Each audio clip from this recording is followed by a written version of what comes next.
What's going on, Jerome's? Minnesota Vikings are $16 million over the salary cap, but with Rob Brzezinski crunching the numbers, cooking the books, sizzle. The Vikings could and should still be players in free agency, but the top tier free agents maybe could be out of the price range, even though hashtag cap is a myth. There's always money in the banana stand, and maybe the Vikings do make a play for Brandon Scherff or James Daniels, or just really get after it in the cornerback market as well. But we wanted to take a look at 15 value free agents for the Vikings. So these are players that are estimated to be making $5 million or less, ideally less in 2022. And there's a bunch of ways to look at this, where it's sort of like bruised produce at the store, where it can be discounted, but there's a reason why it is a discount. And you're looking at players that, hey, they won't be in their prime. They could be a little bit older. They could be coming off an injury. They could be coming off of a down season due to a myriad of reasons. Could be a change in the scheme. Could be a change in the age. Could be injury, etc. But there's a reason why they're not getting paid. So I'm sorry that you're not going to get a 26-year-old dude off his rookie contract who just had a Pro Bowl year for $4 million a year. It ain't happening. That's just the economics of it. But this is a lot like Moneyball, when they're bringing in David Justice at the end of his career, when they're getting Mike Hatteberg to move from catcher to first base. So there's a lot of ways where the Vikings can still make hay in free agency, and here are 15 names that could get it done. First name on the board, tight end O.J. Howard, 27 years young for the Bucs. Now, O.J., first round pick, his role has been diminished in Tampa Bay over the last couple of years because of Gronk and because of Brait. But he's coming off his rookie deal, and he's not going to break the bank in free agency. And the Vikings could have a need at tight end too, where I actually think Gronklin is going to get more money than O.J. Howard in free agency. I think Gronklin's going to get himself $4 or $5 million per year. Respect. And with Irv Smith Jr. coming back, who ironically replaced O.J. at Alabama, he could be a nice tight end two-piece, even though the Vikings are going to move to a lot more 11 personnel. I think there could be some value there. And then, actually, let's just do position groups all at once, because there's really only four position groups we're looking at. Interior offensive line, so looking at guards and centers. Ethan Posich is a guy that I've loved since forever. The pride of LSU, can play all 5 spots. He signed a 1-year, $4 million deal with Seattle last year, returned to the Seahawks. I would love to see him in a Vikings uniform, ideally for cheap.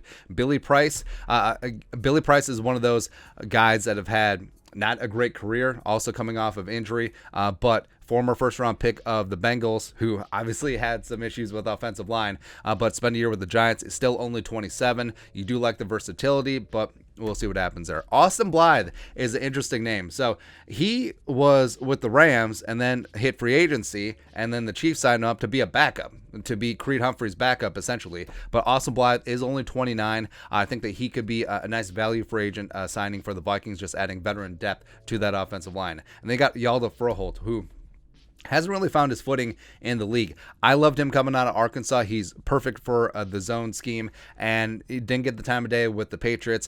Obviously didn't get the time of day with the Browns, one of the best offensive lines in the game. But I think that, hey, Andrew Berry, Kwesi Adofo-Mensah, Kevin Stefanski can get a little bit of the inside dirt. What makes Yalda tick? And also having a year with Callahan with the Browns could really help things out. So I think that he would be an absolute steal as a guy who, again, a lot of these guys you're not going to be giving starting jobs to, but you're going to allow them to compete and get after it, and I like it. We got 3 centers.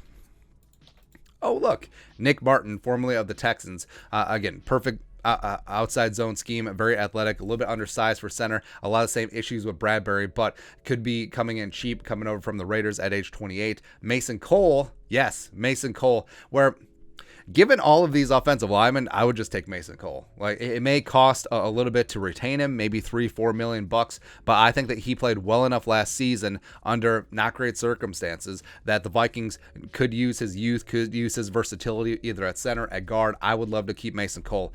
J.C. Hausenauer, who the pride of Twin Cities, formerly of University of Alabama, sort of knocked around the league a little bit as a utility backup offensive lineman, but I think that the Vikings could bring him home to roost. On the edge, so now let's go.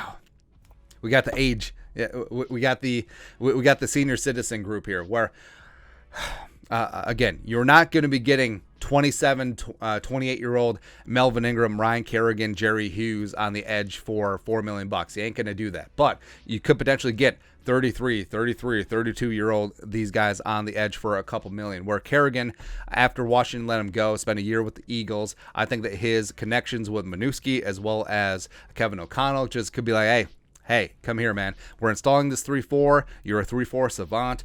We can have you play 10, 15 snaps a game, primarily on passing downs, and just get after there. Provide some leadership and some tutelage to some of these young edge rushers. Get after it. Same thing with Jerry Hughes. Even though Jerry Hughes more of a traditional hand-the-dirt defensive end, his time with the Bills seemingly coming to an end. Spot Rack estimated his worth at about 2 years, $6 million. So just another guy who can get after the quarterback. He does have stand-up experience. The pride of TCU, former first-round pick out of Indianapolis, really hit his stride with the Bills, but I think the Bills might move on, especially since they do have Rousseau and a bunch of other young talent there on the edge in Buffalo. And they got Melvin Ingram, former Chargers great, really did some good things with the Chiefs this year on the edge. I don't think that he's going to get massive money, even though he did have a relatively productive season. I think the Chiefs will try to do everything to keep him. My preference would be Kerrigan, mainly because of the familiarity with Minuski, but Ingram or Hughes wouldn't be bad consolation prizes either. And lastly, so you got cornerbacks. Now, I want to go in the draft not being desperate to draft a cornerback. Like, I want to draft a cornerback at 12, not because of need, because it's a BPA, whether it's McDuffie, whether it's Stingley, whether it's Sauce, whatever. But checking off a couple of these boxes where I don't know if Patrick Peterson is going to be back. If he wants more than $5 million per year, I will say deuces. Mac Alexander is obviously not going to be back, but a couple of these names are interesting. So Justin Coleman and Bryce Callahan working from the slot. Justin Coleman, who former Viking, by the way, UDFA coming out of Tennessee, hit a stride with the Patriots and then got paid in Detroit, bounced around the league last year with the Dolphins, is only 28 and still pretty damn good from the slot. Bryce Callahan from the Broncos is 30 and former Chicago Bear. I think that Fuller and Callahan's experience with Ed Donatel could provide some great insight to what they want to do on defense, both in Chicago as well as in Denver. And then Desmond King, pride of Iowa, is a guy that I've been pining for a long time, whether he was with the Chargers and then he hit free agency, now with the Texans, and he's still only 27 years old, can play some safety, can play outside, can play in the slot. You do like that versatility. And I think all of these guys, like I mentioned, all these guys, this is Five Below. This is the Five Below store. Everyone is going to be $5 million or less. So even though we have a ribeye and filet appetite, maybe we're going to have to settle for some hamburgers. But guess what? Burger will do you damn good, baby. And we'll get some value in free agency. But your thoughts on our thoughts. Take a look at 15 value free agents for the Vikings. Let us know in the comment section below. Subscribe for daily Vikings takes. Want to support the work? Put a little something in the Venmo. But until next time, Skol, production value.